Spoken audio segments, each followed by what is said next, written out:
In the first class, we'll begin with a very basic, though usually neglected question: what is the goal of the state? I can already tell you the answer has to do with everything that makes you happy. We will then ask what is happiness, and discover it can be understood in more than one way. We will discuss the relations between happiness and shopping, or as I prefer to call it, consumption, and see how it affects the way our social policy should be designed. While doing that, we'll also explain why the only thing that should guide the policymaker is your personal preferences. Then we will go back to discuss the role of the state and address a wide range of problems, also known as market failures, which we cannot solve as individuals, but that the state can sometimes alleviate, thereby improving the overall standard of living in society.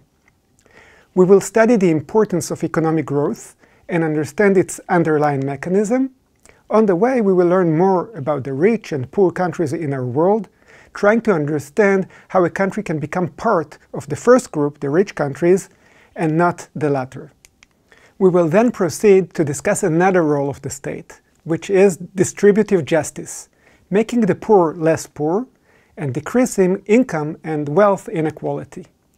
We will talk about efficiency and equality, two notions we would like to promote in society, as they both contribute to society's overall happiness, and discuss the ways in which they often go together. Then we will proceed to discuss those cases in which there is a trade-off between efficiency and equality.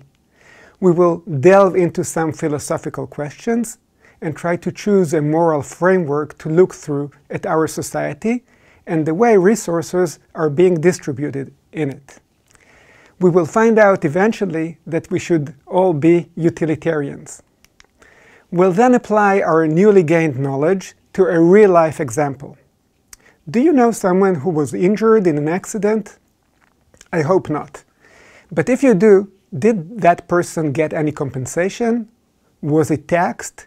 And why is that?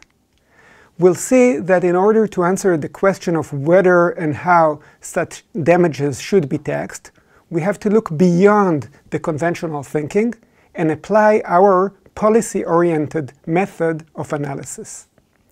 In the second part of the course, we will acquire the actual tools that will help us design the optimal policy. We will discuss poverty and inequality and the connection between them. We will learn how to define and measure society's happiness derived from efficient economic transactions.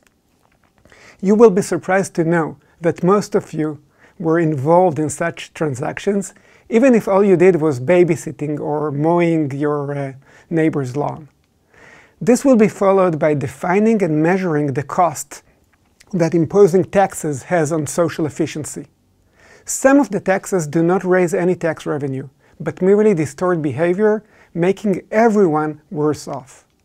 We will also see how the law tries to place the tax burden on one person, but actually cannot do it, since the market forces shift it to someone else.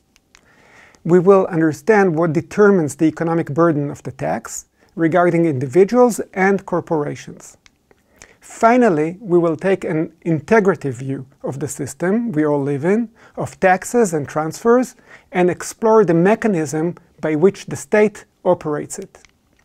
We'll build on this knowledge and together design a system that would optimally combine all the worthy considerations we have talked about, mainly efficiency and distributive justice, in order to maximize that thing we desire most, so I hope, overall happiness.